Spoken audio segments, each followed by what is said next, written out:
नमस्कार दोस्तों, Indian polity की सीरीज चल रही है और प्यारे दोस्तों, इसमें हम बेसिक्स पर 4 क्लास देख चुके हैं जो कि आपके इंडियन पॉलिटी के बेसिक कॉन्सेप्ट से जुड़ी हुई थी। तो प्यारे दोस्तों, अगर हम बात करें तो हमने क्या क्या देख चुके हैं, हम थोड़ा सा हम ये देख लें कि ये क्या चल रहा है। Indian polity and constitution and ये हमारा चल रहा था और इसमें हमने जो बेसिक्स की अगर हम बात करें तो क्या क्या देख चुके थे। तो हमने ये देखा कि सबसे पहले स्टेट क्या है, इसको देखा और स्टेट को बहुत डिटेल में हमने डिस्कस किया और इसके जो कंपोनेंट थे उसको भी डिटेल में डिस्कस किया। जैसे इसका जो कंपोनेंट था उसको हमने समझने का प्रयास किया था भाई कि डिफाइन एरिया होता है, दूसरा यहाँ पर जो है पॉपुलेशन होती है, तीसरा यहाँ पर जो है गवर्नमेंट होती है और चौथा जो है वो सोवरेनिटी अर्थात संप्रभुता होती है। ये हमने जानने का प्रयास किया अब तक इस क्लास में। बाकी हमने ये भी जाना कि स्टेट के अलावा एक किंगडम होता है। किंगडम क्या होता है इसको भी हमने, मोनार्की क्या होती है, डिक्टेटरशिप क्या होता है, पूंजीवाद, समाजवाद, व्यक्तिवाद, अराजकतावाद, कुलीन तंत्र, अल्पतंत्र, धर्मतंत्र, इन सबको हमने बेसिक पर क्लास ले लिया था। ठीक है, अच्छा, इसमें हमने इसको भी देख लिया था, स्टेट के अंदर बात करें इसको देख लिया था, सोवरेनिटी को देख लिया था। संप्रभुता 2 प्रकार की होती है, आंतरिक और बाह्य संप्रभुता। प्यारे दोस्तों, थोड़ा सा हमने गवर्नमेंट को नहीं देखा था, तो यहाँ पर अब हम गवर्नमेंट को देखते हैं और गवर्नमेंट का जो फॉर्म है, भारत के अंदर जो सरकार है उसके जो अंग हैं, ठीक है, उनके बारे में थोड़ा सा देख लेते हैं, एक बेसिक नॉलेज, ताकि आपको पूरी की पूरी पॉलिटी में आगे कोई दिक्कत ना हो।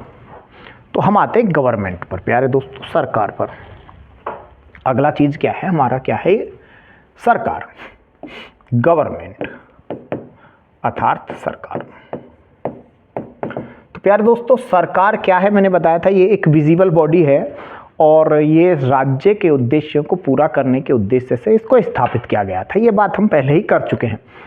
आज हम सरकार के जो अंग हैं, इसके जो पार्ट्स हैं, ठीक है, उस पर बात करने वाले हैं और उन पार्ट्स के नेचर के बारे में। तो ये क्या है, इसके क्या है, 3 पार्ट्स हैं। ठीक है, तो 3 पार्ट्स कौन कौन से हैं, तो आपका पहला हो गया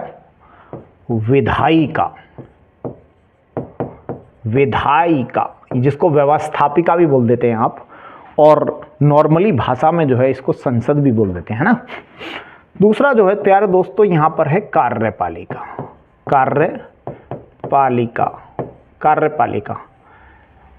अर्थात इसको एग्जीक्यूटिव बॉडी भी बोल देते हैं। और तीसरा जो है वो है न्यायपालिका। ये सरकार के 3 अंग होते हैं। दैट मीन्स आप इसको बोल सकते हैं लेजिस्लेटिव बॉडी है या लेजिस्लेशन। दूसरा है एग्जीक्यूटिव बॉडी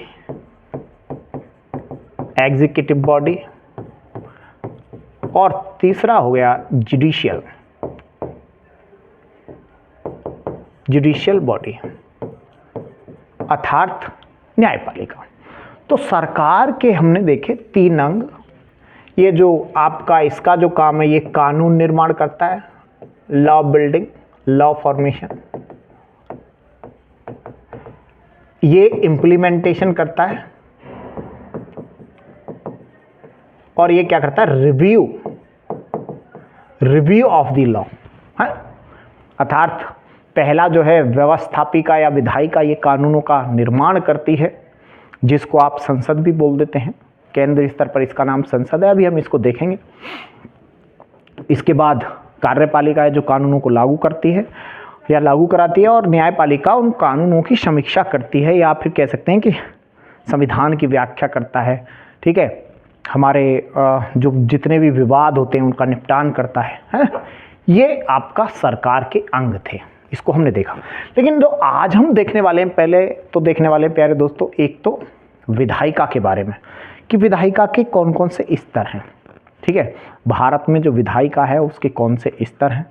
ठीक है, इसको देखेंगे और फिर इनके नेचर को पढ़ने का प्रयास करेंगे कि इनकी प्रकृति कैसी है, किस प्रकार का इनका नेचर है। ठीक है, तो चलिए हमारा जो क्लास है प्यारे दोस्तों, पहले होगा विधायिका पर, अर्थात levels of legislative body in India. प्यारे दोस्तों, इसके जो लेवल्स हैं तो आप देखेंगे ये 2 स्तर पर पाई जाती है। लेवल्स का मतलब क्या हुआ, विधायिका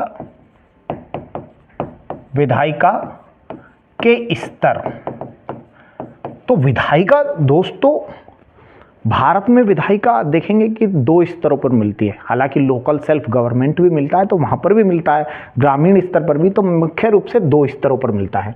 ठीक है, तो क्या हो गया, 2 स्तर।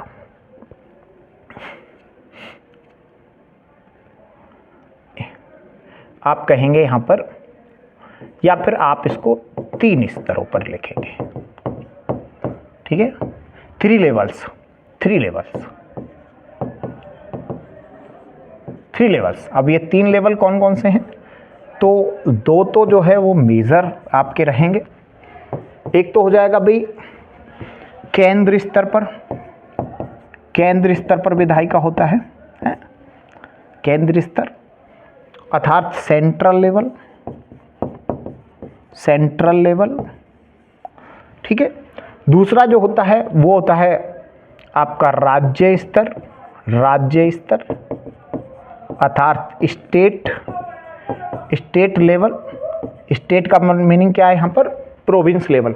अच्छा, ये जो आप जो एक चीज़ और यहाँ पे ध्यान रखेंगे, जो आपके अभी 28 जो राज्य हैं भारत के अंदर, मैं तो बोल रहा हूँ कि भाई आप बोल रहे हैं एक तरफ, इसको मैं थोड़ा सा क्लियर ही कर देता हूँ पहले।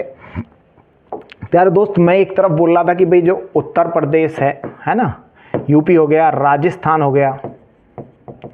आपने बोला कि सर इंडिया को भी आप राज्य बोल रहे हो और इनको भी राज्य बोल रहे हो, तो अंतर क्या है। तो प्यारे दोस्तों, इंडिया, मैंने बोला इंडिया जब हम पॉलिटिकल साइंस पढ़ रहे होते हैं तो उसको स्टेट बोलते हैं, और स्टेट के 4 कंपोनेंट होते हैं।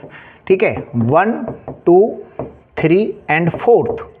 तो प्यारे दोस्त, डिफाइन एरिया है, पॉपुलेशन है, गवर्नमेंट है, और गवर्नमेंट के पास सोवरेनिटी है। जो गवर्नमेंट है वो सोवरेन होनी चाहिए, सोवरेन गवर्नमेंट। लेकिन प्यारे दोस्तों, आप देखेंगे कि अगर उत्तर प्रदेश के पास देखें, राजस्थान के पास देखें, कश्मीर के पास देखें, तो यहाँ पर भी तो डिफाइन एरिया तो है और उसकी खुद की पॉपुलेशन भी है, और यहाँ पर जो है प्यारे दोस्तों सरकार भी है, गवर्नमेंट भी है। लेकिन प्यारे दोस्तों, यहाँ पर जो चौथा पार्ट है, ये सोवरेनिटी इसके पास नहीं है। आया समझ में, नहीं आया? तो इस वजह से आप इनको क्या कहेंगे, ये जस्ट प्रोविंस है, प्रोविंसेस है। ये हमने क्या है, सुविधा की दृष्टि से बना लिए हैं। ठीक है, ये हमारे क्या है, प्रशासन में करने में कोई दिक्कत ना हो, है ना, इस वजह से हमने ये राज्य बनाए। तो ये जो है आपको, इसको आप स्टेट नहीं कह सकते रियल में। क्यों? क्योंकि इसके पास सोवरेनिटी नहीं है। सोवरेनिटी क्यों नहीं है? क्योंकि आप कोई समझौते जो भी इंटरनेशनल लेवल पर होंगे वो भारत सरकार करती है, ना कि कोई उत्तर प्रदेश सरकार, राजस्थान सरकार या और मध्य प्रदेश सरकार। तो स्टेट सरकार के पास जो है वो क्या है, सोवरेनिटी नहीं होती है। तो समझ में आया, नहीं आया? तो ये अंतर है। अब हम आते हैं अपने टॉपिक पर। तो प्यारे दोस्तों, मैंने बोला the levels of legislative body in India, विधायिका के जो स्तर हैं भारत में वो क्या है। तो 3 स्तर पर विधायिका देखने को मिल जाता है। एक हो गया केंद्र स्तर पर, एक राज्य स्तर, और एक जो है स्थानीय या ग्राम स्तर पर बोल सकते हैं, ग्राम स्तर। ठीक है, ग्राम स्तर मतलब विलेज लेवल। 3 स्तरों पर विधायिका देखने को मिलती है। विधायिका मतलब आपको पता है कि भाई हमारे लिए जो विधि बनाती है, विधि निर्माण का काम करती है, हमारे लिए जो लॉ बनाता है, लॉ, उस बॉडी का, उस संस्था का नाम क्या है, विधायिका है। अच्छा, जो हमारे पूरे केंद्र स्तर पर कानून बनाए जाएंगे प्यारे दोस्तों, ठीक है, वो पूरे भारत में लागू होगा। जो राज्य स्तर पर कानून बनाए जाएंगे वो पूरे राज्य में लागू होगा, केवल और केवल। जैसे राजस्थान में कोई कानून बनाया गया, राजस्थान की जो संसद है, तो उसको वो केवल राजस्थान में लागू होगा, ठीक है, वो उत्तर प्रदेश या अदर राज्य में नहीं होगा। और जब ग्राम स्तर पर, तो वो ग्राम में स्तर पर लागू होगा, ग्राम में, ठीक है। तो प्यारे दोस्तों, ये जो सेंट्रल लेवल पर जो आपकी लेजिस्लेटिव बॉडी पाई जाती है, इसको आप बोलते हैं संसद। क्या बोलते हैं? संसद, अर्थात पार्लियामेंट। इसको बोलते हैं पार्लियामेंट। अच्छा, ये जो राज्य स्तर पर आप जो देख रहे हैं, राज्य स्तर पर जो आपकी विधायिका है या लेजिस्लेटिव बॉडी है, इसको आपको कहते हैं राज्य विधान मंडल। राज्य विधान मंडल अर्थात स्टेट लेजिस्लेशन। क्लियर है? स्टेट लेजिस्लेशन इसको बोलते हैं। और जो ग्राम स्तर पर मिलता है प्यारे दोस्तों, इसको बोलते हैं ग्राम सभा। ग्राम सभा, ठीक है, ग्राम सभा को ग्राम सभा ही बोलेंगे, ग्राम सभा, इंग्लिश में भी हिंदी में भी ग्राम सभा। तो प्यारे दोस्तों, जो सबसे छोटे लेवल का जो संसद कहा जाता है वो क्या है? ग्राम सभा, क्योंकि वो ग्राम स्तर पर पाया जाता है। तो आप देख सकते हैं यहाँ पर 3 स्तरों पर हमारी विधायिका काम करती है, ठीक है। केंद्र स्तर पर इसका नाम संसद, पार्लियामेंट है, जो हमारे लिए कानून बनाती है, जो पूरे भारत में लागू होगा। राज्य स्तर पर राज्य विधानमंडल, स्टेट लेजिस्लेशन, कानून बनाता है, जो कि हमारे केवल राज्य में, उस राज्य में ही लागू होगा। और ग्राम स्तर पर जो कानून होगा वो ग्राम स्तर पर लागू होगा, यानी ग्राम सभा जो बनाएगी। तो ये संसद क्या हो गए? इसके लेवल्स हो गए, ठीक है। अच्छा, इनको दोनों को समझने का प्रयास करेंगे प्यारे दोस्तों हम थोड़ा आगे। अब आप एक तो पार्लियामेंट को समझ लो भाई। पार्लियामेंट यानी कि केंद्र स्तर पर जो है, यानी कि संसद, संसद इसको समझ लीजिए, पार्लियामेंट। तो प्यारे दोस्तों, पार्लियामेंट की अगर हम बात करें, ये हमारे यहां पर जो विधायिका है वो पाई जाती है द्विसदनीय, यानी कि पहले मैं इसको बता देता हूं, आप इस पर भी हम बात करेंगे, आएंगे अभी, इसको भी समझिए आप। तो हमारे यहां जो विधायिका है, विधायिका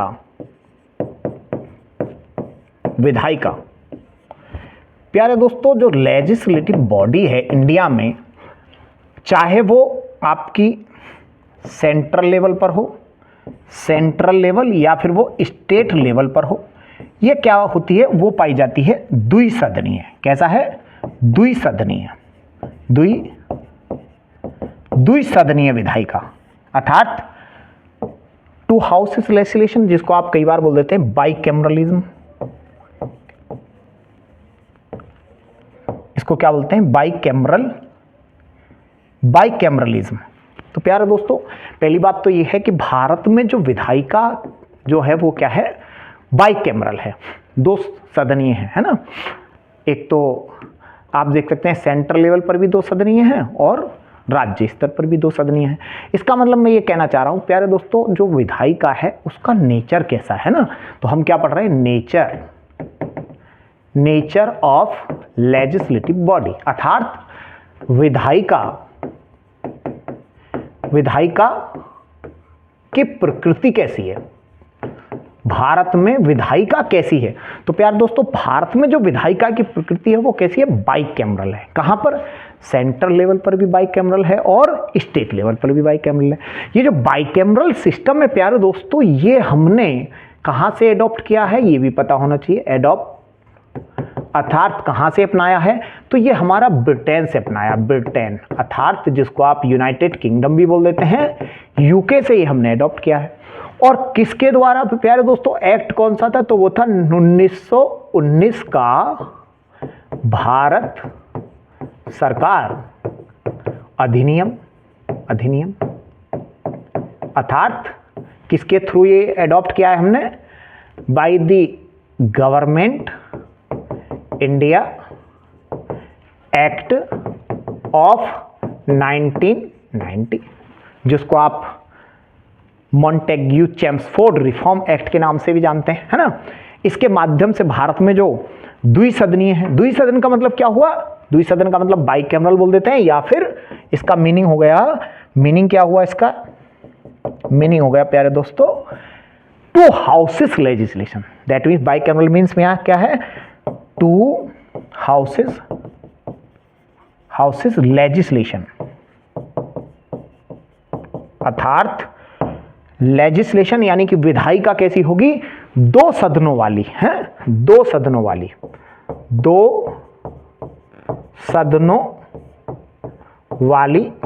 विधायिका, दो सदनीय विधायिका मतलब दो सदनों वाली विधायिका, द्विसदनीय। तो एक बार मैंने बता दिया आपको भाई लेजिस्लेटिव बॉडी का भारत में अगर हम नेचर की बात करें, पहले हम सबसे पहले क्या है इसी का नेचर देखेंगे, लेजिस्लेटिव बॉडी का, फिर देखेंगे कार्यपालिका का नेचर कैसा है, फिर विधायिका का नेचर कैसा है भारत में। तो nature of the legislative body in India, ये क्या है central level and state level पर बाइकैमरल है। बाइकैमरलिज्म मीन्स क्या होता है प्यारे दोस्तों कि we have two houses legislation at two levels, at central level and state level, that ठीक है। और ये हमने जो प्रोसेस, ये जो प्रक्रिया है, ये जो आपका अवधारणा है, ये कहाँ से अपनाई है, ये ब्रिटेन से अपनाया है और ये 1919 के अधिनियम द्वारा भारत में लागू किया गया है, ठीक है, जिसको आप क्या बोलते हैं भारत सरकार अधिनियम 1919 या फिर मॉन्टेग्यू चेम्सफोर्ड रिफॉर्म एक्ट 1990, ठीक है प्यारे दोस्तों। तो अब हम देख लेते हैं, थोड़ा सा बारीकियों को समझने का प्रयास करेंगे ताकि आपका जो बेस है पॉलिटी के अंदर क्या है, आपका बेस अगर मजबूत होगा आपका, तो आपको आगे की चीज़ें बहुत आसानी से समझ में आएगी। चलिए, तो प्यारे दोस्तों मैंने बताया कि भाई आपका जो सेंट्रल लेवल पर विधायिका है, उसके जो लेवल्स हैं, उसके जो हाउसेज हैं, उसके जो हाउसेज हैं वो कौन से प्यारे दोस्तों, वो हैं आपके इस प्रकार, मान लीजिए, है ना, ये है आपका लोकसभा और ऊपर जो है वो है राज्यसभा, ठीक है, ऊपर राज्यसभा है। और अगर हम प्यारे दोस्तों स्टेट लेवल पर बात करें इसके हाउसेस की, ठीक है, टू हाउसेज है ना, ये क्या है बाइकैमरल है ना, दोनों में क्या है बाइकैमरल है, बाइकैमरल लेजिस्लेशन है ना, बाइकैमरल लेजिस्लेशन,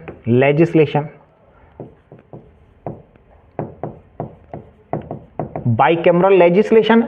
तो सेंट्रल लेवल पर भी दो हाउस हैं और इस पर भी दो हाउस हैं, टू हाउसेस। और इसके टू हाउसेस जो हैं प्यारे दोस्तों वो क्या हैं, तो वो उन हाउसेस के नाम भी पता होना चाहिए, ठीक है। तो इनके जो नाम हैं, पहली बात तो इसका नाम क्या है, जो बाइकैमरल मैंने बताया कि भाई जो आपका सेंट्रल लेवल पर लेजिस्लेशन है, इसका यहाँ पे नाम क्या हो जाएगा, इसका जो नेम है वो क्या बोल रहे हो आप, पार्लियामेंट हो गए ना। और पार्लियामेंट के क्या हो गए, दो हाउस हो गए, है ना, पार्लियामेंट के दो हाउस हो गए। इसके बाद मैंने बताया कि भाई इसका जो है, आप इसका जो नाम देखेंगे स्टेट लेवल पर, इसका नाम क्या है, तो इसको बोलते हैं स्टेट लेजिस्लेशन, अर्थात राज्य विधानमंडल। और राज्य विधानमंडल की बात करें तो प्यारे दोस्तों इसके भी दो हाउस हो जाएंगे, है ना। कौन कौन से हाउस हैं, तो इसके लोअर हाउस को बोलते हैं विधानसभा, क्या बोलते हैं इसको, विधानसभा। और इसको क्या बोलते हैं, विधान परिषद, ठीक है। यहां पर इनके नाम क्या हो जाएंगे, ये हो गया राज्यसभा, ठीक है, और ये हो गया लोकसभा।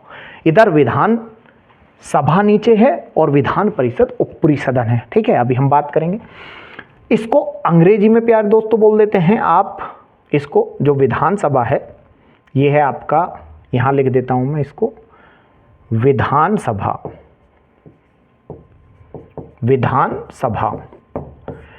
ठीक है। इसको बोल देते हैं लेजिस्लेटिव असेंबली, अच्छा इसका जो है इसको क्या बोल देते हैं, तो इसको बोल देते हैं लेजिस्लेटिव काउंसिल। इसका नाम क्या हो जाता है प्यारे दोस्तों, यहां पर मैं लिख देता हूं इसको लेजिस्लेटिव काउंसिल, अर्थात ये विधानसभा हो गया और इसको क्या बोल देंगे, विधान परिषद,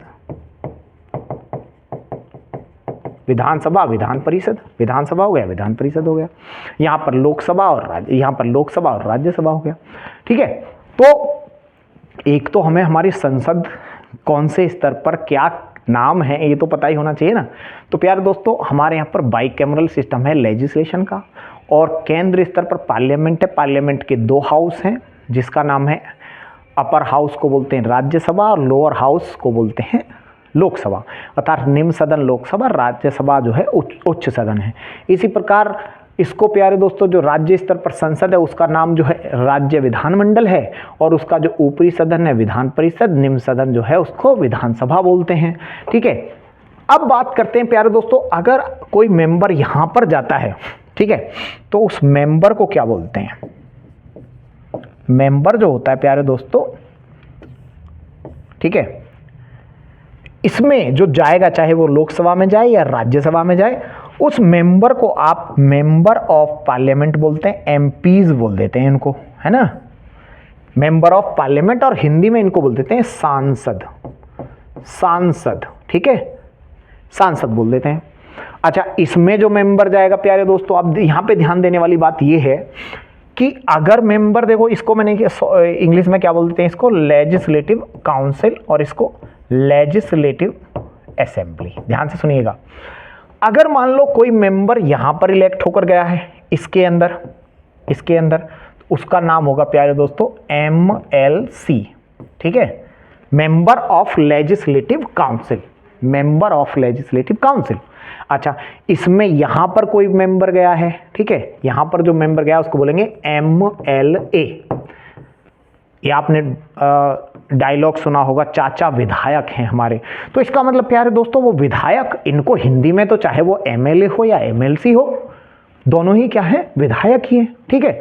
लेकिन जो विधायक है वो ज्यादा पावरफुल कौन सा होता है? ये होता है जो MLA होता है ना। क्यों होता है? क्योंकि वो जनता द्वारा चुना जाता है, ठीक है, जबकि MLC जो है वो जनता द्वारा नहीं चुना जाता, उसका इलेक्शन का जो प्रोसेस है वो अलग है प्यारे दोस्तों। तो MLA यानी कि इसको हिंदी में क्या बोलेंगे, इन दोनों को प्यारे दोस्तों विधायक बोलेंगे। क्या बोलेंगे? विधायक। यहाँ पर तो ये तो सांसद हो गया, इधर इन दोनों को क्या बोलेंगे? विधायक।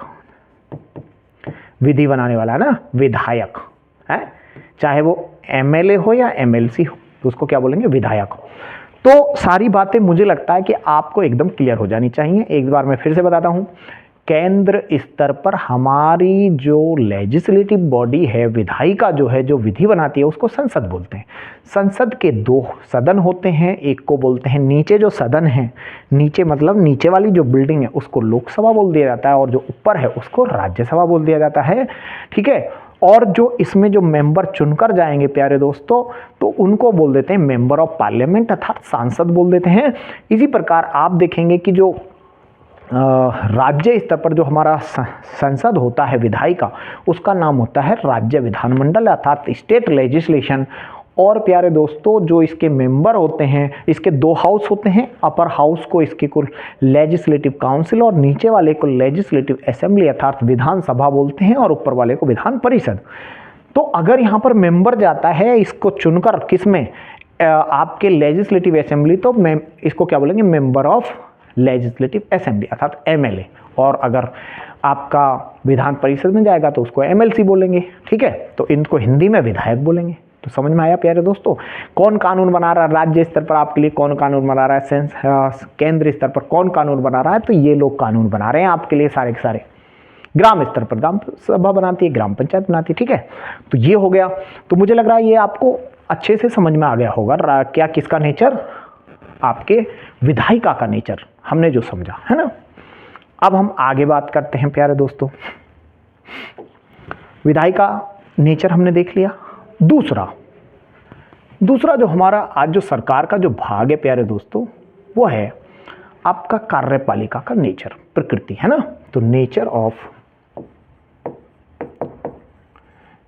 Of executive body in India. तो प्यारे दोस्तों मैं ये कह रहा हूं कि भारत में कार्यपालिका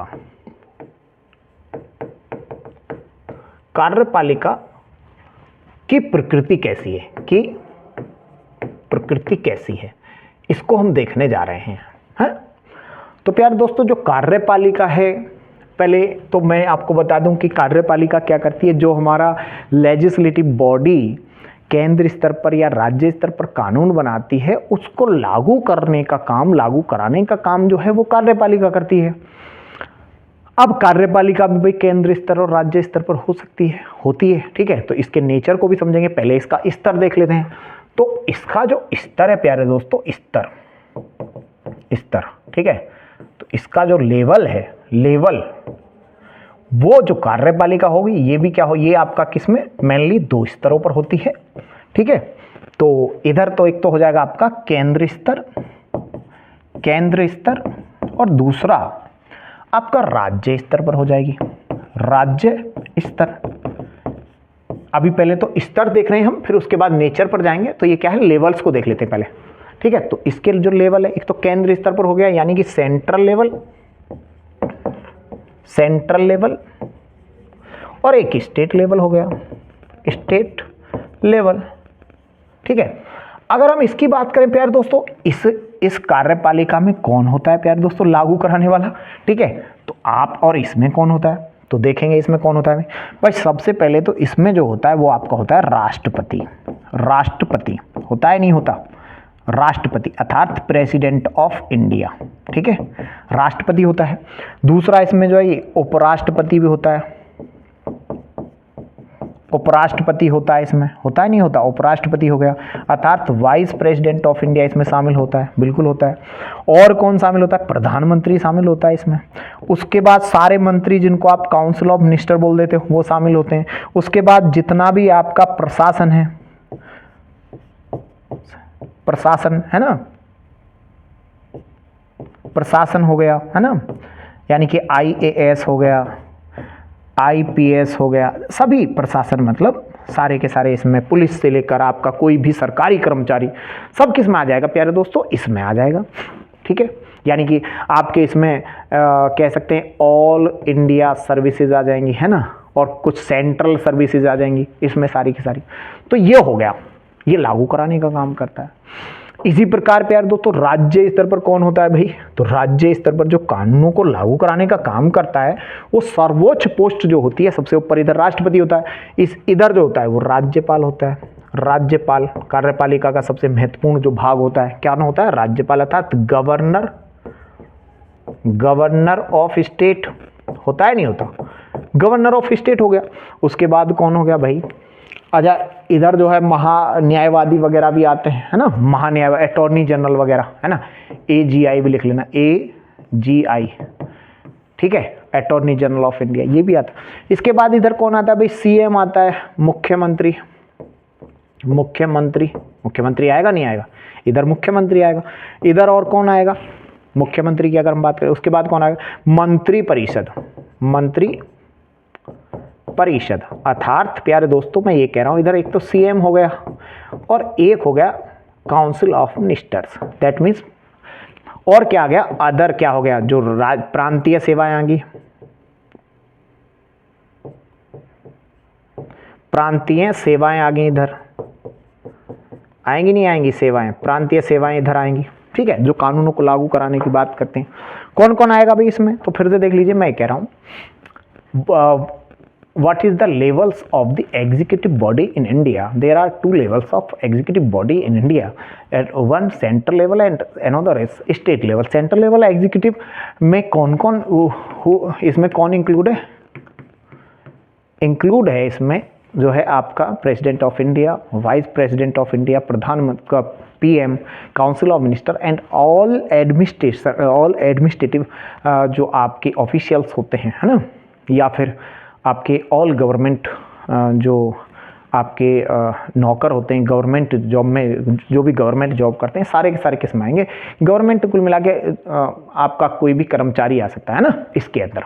इधर क्या है, इसी प्रकार प्यारे दोस्तों स्टेट लेवल एग्जीक्यूटिव में का कौन पार्ट हो जाएगा, तो आपका governor of state, CM, council of ministers and provincial services में जो कर्मचारी होते हैं वो काम करते हैं, वो इसके अंतर्गत आते हैं। तो ये कार्यपालिका का क्या होता है, स्तर होते हैं। लेकिन प्यारे दोस्तों कार्यपालिका किस प्रकार की है, उसका नेचर कैसा है, अभी हम नेचर पर बात नहीं कर रहे थे, मैं कर रहा था स्तरों पर बात, ठीक है। तो ये क्या थे, स्तर थे, कार्यपालिका के स्तर, 2 स्तर बोल सकते हैं यहाँ पर, ठीक है। चलो स्तर देख लिया, अब हम नेचर देख लेते हैं। नेचर क्या है प्यारे दोस्तों, nature of executive body in India है। भारत की बात कर रहे हैं हम, अमेरिका की बात नहीं कर रहे हैं। तो ये जो प्यारे दोस्तों जो नेचर है वो दो प्रकार की पाई जाती है। क्या मिलती है? इसका जो नेचर है भारत में वो दो प्रकार की मिलती है, टू टाइप्स।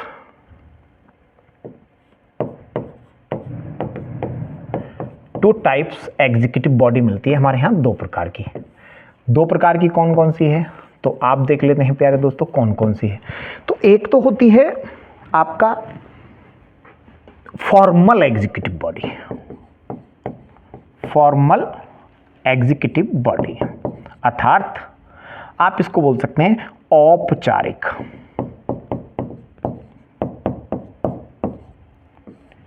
औपचारिक कार्यपालिका, डीजियोर भी बोलते हैं इसको, डीजियोर एग्जीक्यूटिव, ठीक है। और इसको बोलते हैं प्यारे दोस्तों रियल एग्जीक्यूटिव बॉडी अर्थात वास्तविक कार्यपालिका। वास्तविक कार्यपालिका, इसको डी फैक्टो भी बोलते हैं। डी फैक्टो क्या बोलते हैं इसको? डी फैक्टो,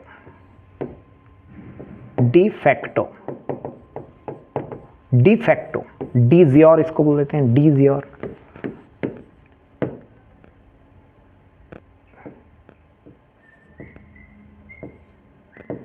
डीजियोर स्पेलिंग देख लेना, डीजियोर एंड डी फैक्टो अर्थात औपचारिक कार्यपालिका और वास्तविक कार्यपालिका। अब पहली बात तो यह है कि भाई औपचारिक क्यों, ठीक है। तो औपचारिक कार्यपालिका का जो हेड होता है भारत में, ठीक है, इसमें जो इसका जो प्रमुख होता है प्यारे दोस्तों हेड कौन होता है? तो वो हेड होता है president of India. President of India is the head of formal executive body in India. या अर्थात भारत में औपचारिक कार्यपालिका का प्रमुख राष्ट्रपति होता है, जबकि इसका जो हेड होता है, head of real executive body, जो इसका हेड होता है प्यारे दोस्तों, वो होता है हेड जो आया आपका यहाँ पर, वो होता है प्रधानमंत्री, पीएम, ठीक है। प्रमुख जो होता है यहाँ पर प्रधानमंत्री होता है। तो दो प्रकार का हो गया। अब आप प्यारे दोस्तों एक चीज को समझिए, मैंने बोला इसको डी फैक्टो बोलते हैं, है ना। डी फैक्टो मतलब वास्तविक ताकत किसके हाथ में है? भारत में। तो जो कार्यपालिका का नेचर है प्यारे दोस्तों, हम कहां पर देख रहे हैं? वो हम देख रहे हैं पार्लियामेंट्री सिस्टम ऑफ गवर्नमेंट, क्योंकि हमारे यहाँ पर संसदीय शासन व्यवस्था है। हमारे यहाँ पर राष्ट्रपतीय शासन व्यवस्था या जिसको बोलते हैं अध्यक्षात्मक शासन व्यवस्था तो है नहीं, ठीक है। अध्यक्षात्मक मतलब प्रेसिडेंशियल सिस्टम ऑफ गवर्नमेंट, जो कि आपका यूएसए में है, आपका यूएसए में है नहीं है प्रेसिडेंशियल सिस्टम ऑफ गवर्नमेंट। आप देखेंगे कि चाइना में है, रसिया में है, श्रीलंका में है, तो ये प्रेसिडेंशियल।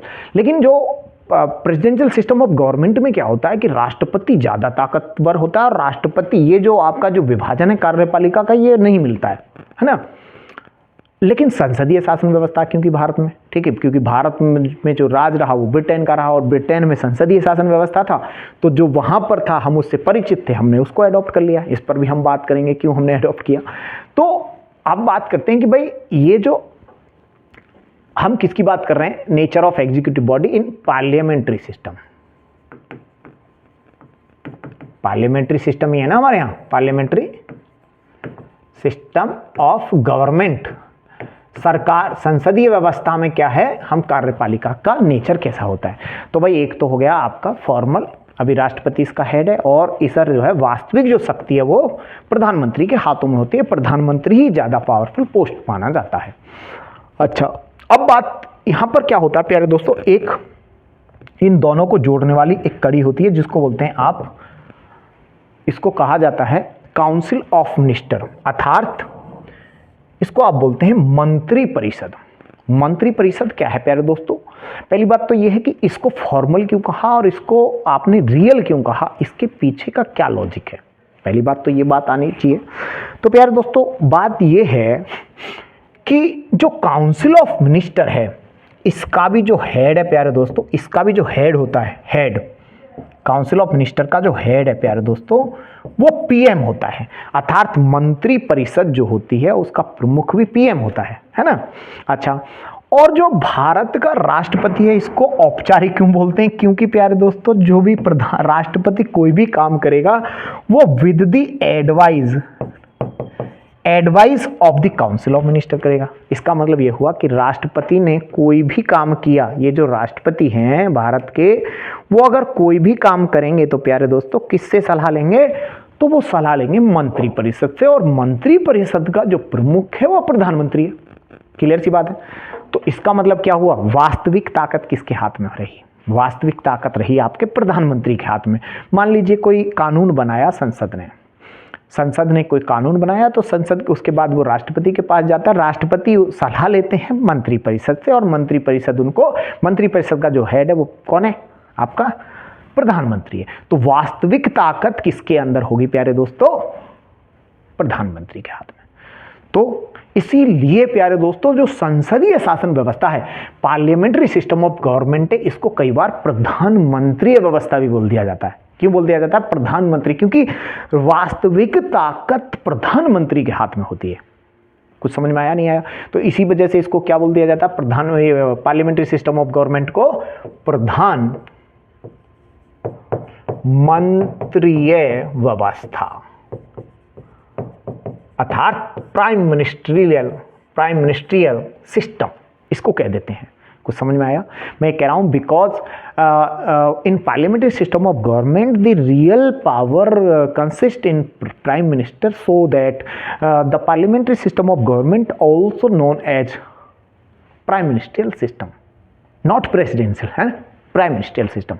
ठीक है। तो मैंने ये पूरा का पूरा कारण बताया भाई, इनके हाथ में वास्तविक शक्ति नहीं है, इनको राष्ट्रपति जो हैं उनके हाथ में वास्तविक शक्ति नहीं है। ठीक है। तो ये मैंने आपको बता दिया। तो ये था नेचर। अच्छा, अब हमने देखा इसमें आखिर आता कौन है। अगर इसमें शामिल करें औपचारिक जो फॉर्मल वाला है, इसमें कौन आता है? जो आपका फॉर्मल है, फॉर्मल एग्जीक्यूटिव बॉडी। तो प्यारे दोस्तों इसमें जो आता है वो आप देख सकते हैं कि भाई एक तो प्रेसिडेंट हो गए, वाइस प्रेसिडेंट भी आ गया, वाइस यही तो आएंगे इसके अंदर। प्रेसिडेंट हो गया, वाइस प्रेसिडेंट हो गया। ये तो किसकी बात कर रहे हैं हम? ये आपके सेंट्रल लेवल पर बात करें। स्टेट लेवल पर बात कर लें तो ये सेंट्रल लेवल पर हो गया है, फॉर्मल एग्जीक्यूटिव बॉडी की बात कर लें। और स्टेट लेवल पर इसमें कौन आ जाएगा? तो मेनली जो है गवर्नर ऑफ स्टेट आ जाएगा। गवर्नर ऑफ स्टेट आएगा, नहीं आया तो गवर्नर वगैरह आ जाएगा। ठीक है, ये होते हैं। लेकिन हम प्यारे दोस्तों यहाँ पर जो डिवीजन देखने वाले हैं, थोड़ा सा आप वास्तविक कार्यपालिका को समझने का प्रयास करेंगे। वास्तविक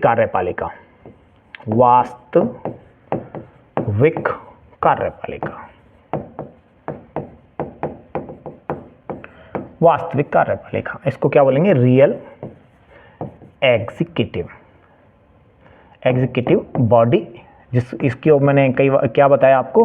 डी फैक्टो भी बोल देते हैं। हाँ, इसका भी दोस्तों फर्दर डिवीजन किया जा सकता है। ठीक है, इसका भी फर्दर डिवीजन किया जा सकता है। इसको भी आप दो वर्गों में बांट सकते हैं। एक तो आपको हो गया राजनीतिक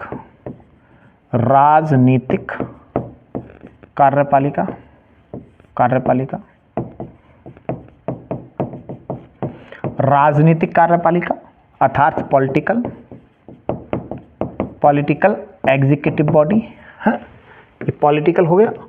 दूसरा इस तरफ जो होता है वो है प्रशासनिक कार्यपालिका। प्रशासनिक कार्यपालिका को क्या बोल देंगे इंग्लिश में?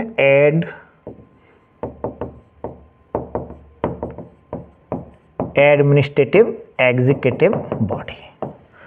तो प्यारे दोस्तों मैंने कहा, I am saying that real executive body, that means de facto, also divide into two parts, है further division. One political executive body, political executive, and another is administrative executive body.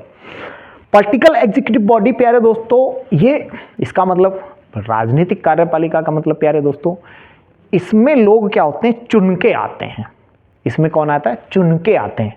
इस आधार पर अगर हम विभाजन कर लें तो इसमें कैसे आएंगे, इसके अंतर्गत लोग जितने भी आएंगे बाई इलेक्शन, इसके अंदर कौन शामिल होगा, तो इसमें जितने भी लोग आएंगे वो आएंगे बाई इलेक्शन। और बाई इलेक्शन तो प्यारे दोस्तों ये बताइए, जब इलेक्शन के माध्यम से आएगा कोई भी, तो जनता तो 5 साल बाद उसको, कोई जरूरी थोड़ी है कि इस बार जो मेंबर ऑफ पार्लियामेंट बना या मेंबर ऑफ लेजिस्लेटिव असेंबली बना वो नेक्स्ट टाइम भी बनेगा, ये तो परमानेंट नहीं है।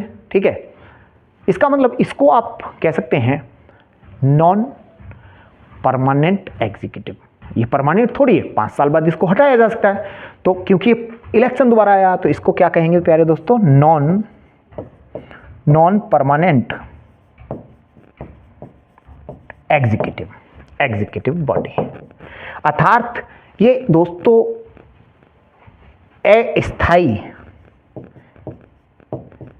अस्थाई कार्यपालिका है, जनता द्वारा हटाया जा सकता है। अगर आप अगली बार हर प्रत्येक 5 साल में वैसे भी बदलता है तो क्या है, अस्थाई। लेकिन दोस्तों प्रशासनिक कार्यपालिका की अगर हम बात करें तो जितने भी आपके IAS, PCS, IRS या कोई भी आपका जो सरकारी कर्मचारी है वो इसका पार्ट है, पुलिस सब कुछ इसका पार्ट है, सरकारी टीचर कोई भी पूरा का पूरा सब इसका पार्ट है प्रशासनिक कार्यपालिका का। लेकिन प्यारे दोस्तों ये कैसे आते हैं, by the exam, by competition. ठीक है, कैसे आएंगे, थ्रू एग्जाम, थ्रू एग्जाम आएंगे। तो प्यारे दोस्तों क्या है, क्या इनको हटाया जा सकता है, ये तो नहीं हटाएंगे। ठीक है, जब तक इनका, तो आप ये कहेंगे कि ये क्या है, इसको प्रत्येक 5 साल तो बाद तो नहीं हटाया जाएगा। वो अलग बात है कि कोई किसी पर कोई केस चल रहा है, ठीक है, वो अलग बात है। अदरवाइज तो उनको जब तक उनका कार्यकाल पूरा ना हो नहीं हटाया जाएगा, है ना। तो ये क्या हो गया, ये आपका कहेंगे परमानेंट एग्जीक्यूटिव बॉडी, अर्थात स्थायी कार्यपालिका। स्थायी कार्यपालिका हो गया।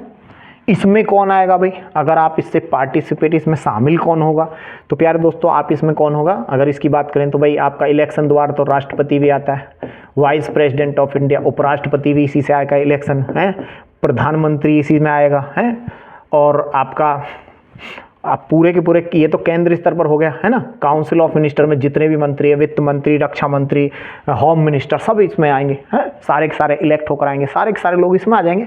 और राज्य स्तर पर बात करें तो भाई आपका गवर्नर ऑफ स्टेट भी इसमें आ जाएगा, गवर्नर ऑफ स्टेट, CM इसमें आ जाएगा, काउंसिल ऑफ मिनिस्टर इसमें आ जाएगी, है ना।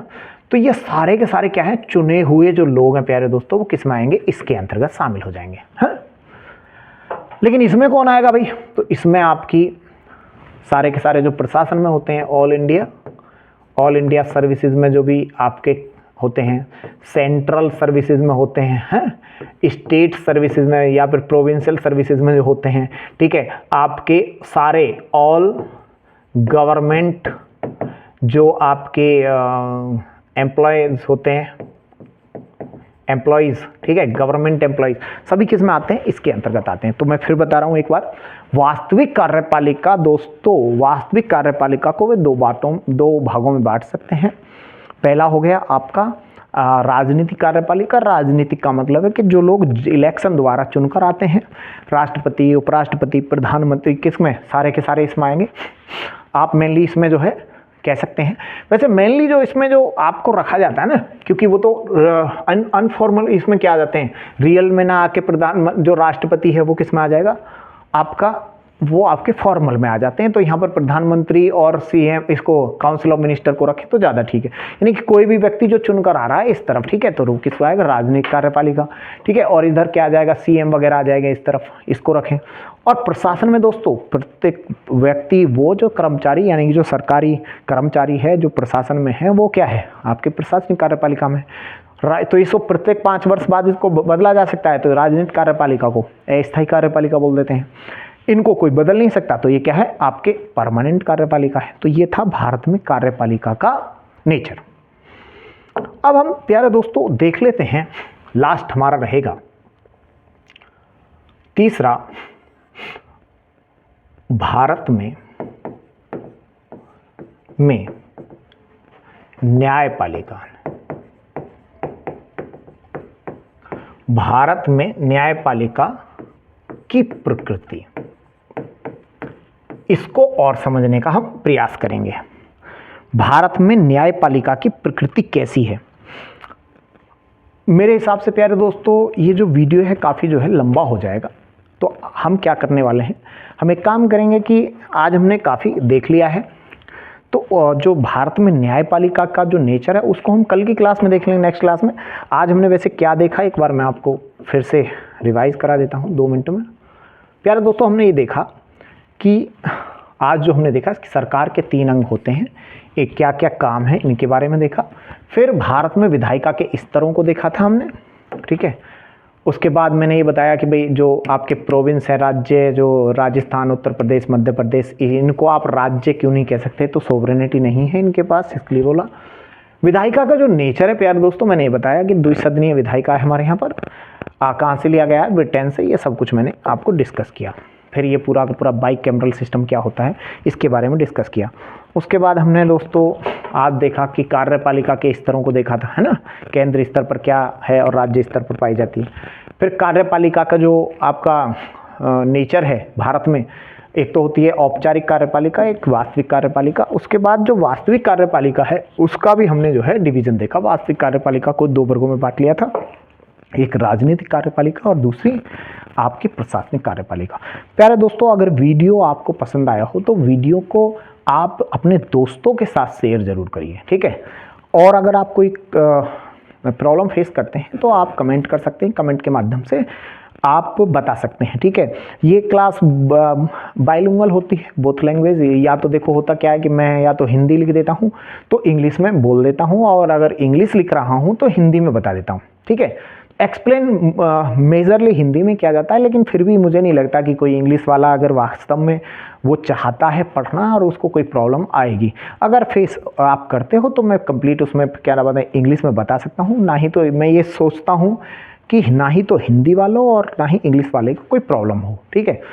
तो बहुत बहुत धन्यवाद दोस्तों, मिलते हैं हम नेक्स्ट क्लास में। आप क्लास को, वीडियो को शेयर ज़्यादा से ज़्यादा करें, ठीक है, ताकि हमको मोटिवेशन मिलता रहे। बहुत बहुत धन्यवाद।